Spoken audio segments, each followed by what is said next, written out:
Good morning, everybody. If you're able this morning, you'd like to follow along, grab a Bible, and we will be in the 20th proverb. Proverbs 20, we'll be beginning in verse 13, where Solomon is going to stress to us uh, good ethics, good business practices, honesty, and fairness in our dealings. And he's going to give us here, we're going to see five principles that Solomon gives us for success in the business, finance, economics world that all of us live in. You may not own a business, all of us are in some way involved in business. You may be selling the couch or you may be buying a couch, but we all have business to tend to. And so Solomon says here in verse 13, love not sleep, lest thou come to poverty. Open thy eyes, and thou shalt be satisfied with bread. The surface appearance of this verse, he's saying not to be lazy. But I think he's also going even deeper and saying be diligent. Take your business seriously. Don't take it for granted. You know, you take care of your finances, your business dealings. You're cautious to handle them correctly and wisely as you deal with others. It is not, saith the buyer, but when he is gone his way, then he boasteth. Again, he is saying that we should then be careful of those who would deceive us. That people will do anything to make a dollar. And if that was the case in Solomon's day, it's probably multiplied, excuse me, multiplied 1,000 times over in our world today. And he says, be careful that you don't get taken advantage of. There's all kinds of things that happen. The seller will misrepresent what he's selling. The buyer will pull some kind of shady trick in the buying. But either way, he says, be cautious that you're not deceived.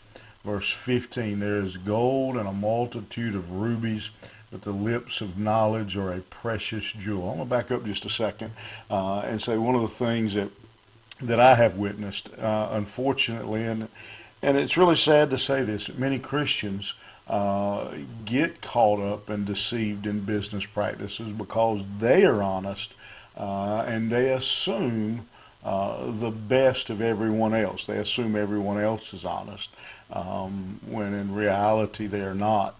And there are many shady people out there who take advantage of, I guess, what could be called a Christian's being very naive sometimes. And so we have to be, that's, I think, what Solomon is warning us about here, of not being naive, not being deceived. He's telling us then in the verse we read before I backed up, verse 15, he's saying that the value of our words, he kind of puts us in the middle of the business dealing transaction. I think kind of reminding us again of the value of our speech, of our words. There's something to be said for the old-fashioned doing business on a handshake. That a man's word was worth something to him. Take his garment that is a surety for a stranger, and take a pledge of him for a strange woman. Very simply, hold people accountable. Be careful trusting people. It's okay, according to this verse, to ask for a deposit or collateral or some form of guarantee. That's again just good business. And if the person you're dealing with is an honest person, they'll understand that too, and they won't have any issue with that requirement. Take a pledge of him for a strange woman. A strange woman here is not talking about a prostitute or that kind of thing. It was talking about I guess, a stranger would be the way to put it. Is just somebody who you don't know. And a lot of people, a lot of the writers and scholars dispute over whether it specifically means just a female. It's hard to believe that it does, that Solomon would say, trust one over the other. I think Solomon would say, be careful dealing with both.